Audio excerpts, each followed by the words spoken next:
TJ Dillashaw has been in the news recently for several controversial moments throughout his MMA career. Recently, however, another accusation came out and he is super against it. But what happened? Stay tuned to today's video as we discuss TJ Dillashaw's response to these accusations and how he didn't save UFC 280. First up, TJ Dillashaw responds to borderline fraud accusation, like I'm not being thrown under the bus enough. Former UFC bantamweight champion TJ Dillashaw has popped up in the news again since he said that he and every fighter competing at such a high level in MMA are bred to believe they will succeed. Unbelievable! Dillashaw remains the champion! Outstanding! Outstanding! He said they are bred this way regardless of any obstacles they face in training, even with a shoulder dislocation so bad that it dislocated an estimated 20 times before the UFC 280 title fight with Aljamain Sterling. He believed he could persevere. As well as this, more importantly, he said that he would not let any other intervene. Completely blew my shoulder out the end of April. As soon as I started getting ready for this, and probably dislocated a good 20 times throughout training camp. This is by far the toughest training camp. In the interview, he was quoted saying he is addicted to being at the top and thought he would go out there and get it done. However, as the world saw during that match, Dillashaw had no real chance of winning against Sterling. The fact that the ex-champ was dislocated on a takedown within the fight's opening minute showed us what would happen from there on out. Ultimately, he was there to survive and was fighting to get out of that match without any extra injury. He was defending his head against punches and started getting back up, hoping to bide enough time to make it through the round to his corner who could pop his shoulder back in. Through it, right?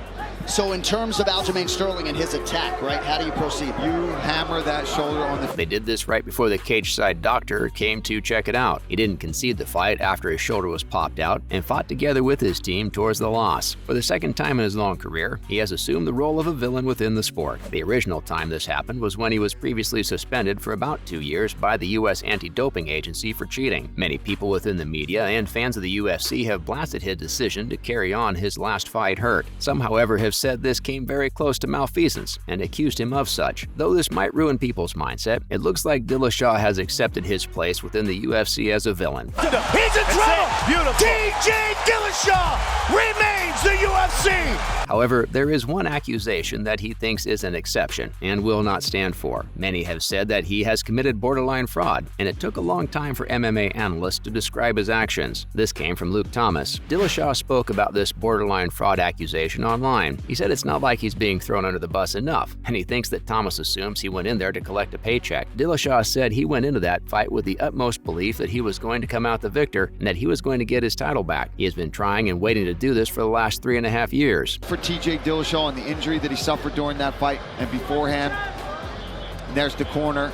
He'd just beaten Corey Sandhagen on one leg, so why not? Why couldn't he do this? Why couldn't he believe that he could beat a guy who's much less dangerous than his previous opponent and that he matched up with really well? He said that the shoulder injury obviously came out much sooner than he had hoped and didn't go back in as smoothly as well. It just wasn't the case that he could do well, and that's how it turned out in the end. Since the fight, Dillashaw has seen several doctors and stated that he had been diagnosed with full-thickness tears of his supraspinatus and infraspinatus. It also looked like the humeral head on his shoulder was dented from the recent dislocation. It's not looking good for this ex-champ's future, but we hope he recovers soon. On November the 8th, he said he would finally undergo his third surgery to hopefully repair his left shoulder. This adds to a long list of procedures that stretches back to his days as a college wrestler many years ago.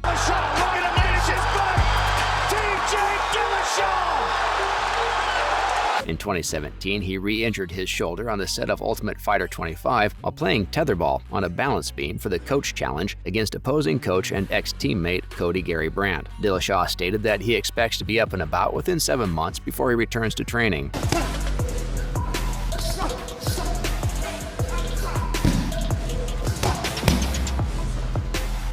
This timeline now offers him a title shot by the UFC after Sterling called him out again. He added that a paycheck was not his primary motivation in his latest fight, despite a long stretch of inactivity after his 2-year suspension and knee injury. He said he no longer needs to fight for the money after he has invested his money wisely and set up several great businesses outside of fighting. Champion status was his biggest reward, and he couldn't let that go. He said he'd lost more money than anyone else, and that losing a world title was like losing $1 million out of his pocket. He wrapped up the interview by saying he should be sitting on the top, looking for the next big fight to win. In the wake of his most recent loss, many people on social media questioned whether online bookmakers should refund bets in the wake of the disclosure. For Dillashaw, this means that he wasn't fighting in good faith, even though he says he was, according to them, that is. Sterling with that bottom Body locked down. Dillashaw trying his best to avoid the damage. To end this video section, here's what Dillashaw said about his life after the neck surgery. I will be coming back. I'm not going to let my story end that way, but it's still in the back of your head. I go in for surgery, I'm out for a year. I was just out on surgery. There's no guarantee you'll get a title fight when you return. There are a lot of options I'm weighing out. Me getting this fight against a very beatable champion. I think he's the most beatable champion right now in the division. I think he's got some big holes in his game, and I match up well with him. I'm going to roll them dice, and I'm going to bet on myself, even with one arm. Both guys, very kick-heavy game. Here we go. What do you think about all this? Let us know in the comments section below. And now on to another Dillashaw story to end today's video. Next up, TJ Dillashaw didn't save UFC 280 by fighting hurt, he hampered it in the end. In the aftermath of UFC 280, there were a lot of attempts to present Dillashaw as a sympathetic character in the UFC. Trying to finish this fight! Tony! Whoa! TJ Dillashaw! One of the biggest talking points surrounding this was when the injured Dillashaw went into the bout because he supposedly needed the money. That was a nice spin on the situation, which was unfortunately destroyed after Dillashaw stated that he did not do it for the money and was going for his next title fight. Following the TKO loss to Sterling, Dillashaw stood up in his post-fight interview to talk about what happened. He said he's apologized to the weight class. He kind of held it up and completely blew his shoulder out last April. He said he blew it out as soon as he was starting to get ready for this and that he dislocated it 20 times during his training camp. However, this wasn't going to stop him as he wanted that title. As apologies go, it wasn't the best, and at worst, it showed his selfishness towards the event. A few days later, ESPN spoke to Dillashaw about his reasons for not booking a fight. He said it was hard to decide so far out that I got close to the fight. It just wasn't looking good. He thought he would ruin the whole card and be damned if he did. Just 2 weeks out, they said his shoulder wasn't too bad, so he thought he was fine for the fight. He said he would get so much crap if he did pull out of it, so he just went with it and wanted to win that title. Yeah, you hear the corner of Sterling yelling his shoulders out. His shoulder wasn't that bad, and the fact that it popped out so early in the match was unexpected. However, public perception decides how well the UFC event went down. In the end, the public didn't like this fight and thought it completely ruined the card. He's gonna flatten him out. He's gonna... Many fighters sympathized with Dillashaw about what happened, but most people believed he shouldn't have taken the fight in the first place. It was a super hyped up match, and he was supposed to be doing well in the weeks prior. However, he didn't consider his injury and completely ruined the card for everyone else. Even a thing, right? Yeah, well, we saw with Aaron Pico recently. In the comments section below, let us know your thoughts on this card as a whole. And that's the end of today's video. Hopefully you enjoyed this latest video. If you did, please let us know in the comments section below. It would be very helpful. Make sure to like the video, comment below, and subscribe to the channel with the notification bell rung. Thank you for watching today's video. Bye.